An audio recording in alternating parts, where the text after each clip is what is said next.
শ্রদ্ধাবান লভতে জ্ঞানম। শ্রদ্ধাই যদি না উৎপন্ন হলো, শ্রদ্ধা ছেলে মেয়ের জীবনে কখন আসবে? যখন স্ত্রী স্বামীকে শ্রদ্ধা করবে, স্বামী স্ত্রীকে ভালোবাসবে এবং উভয়ের ভিতরে একটা প্রীতিমধুর সম্পর্ক থাকবে। পিতার জায়গায় তিনি প্রকৃত পিতা হওয়ার চেষ্টা করবেন, আর স্বামীর জায়গাতে তিনি প্রকৃত স্বামী হওয়ার চেষ্টা করবেন। মা তার প্রকৃত মা হওয়ার জন্য তিনি চেষ্টা করবেন।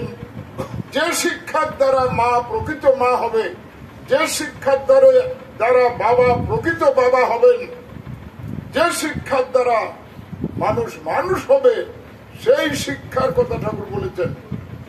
এই লিটারারি নলেজে এটাকে ঠাকুর তিনি এটাকে বলছেন যে আক্ষরিক জ্ঞান হচ্ছে একটা সার্টিফিকেট পাওয়ার, লক্ষ্যটা চাকরি। চাকরি মানে চাকুরি মনোবৃত্তিটা।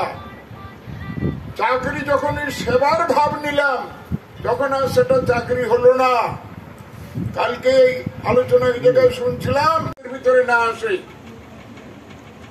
অর্থাৎ একটা দাসত্ব ভাবনা, দাসীর ভাবনা, সেই ভাবনাটা না এসে চাকরিটা যদি সেবার মনোভাব নিয়ে করা হয়, এই জানার ব্যাপারটাই বর্তমানে কম দেখতে পাচ্ছি। দীক্ষা আমিও নিয়েছি আজ থেকে ৭৪ বছর আগে, কিন্তু তখন যে আকুতিটা আমার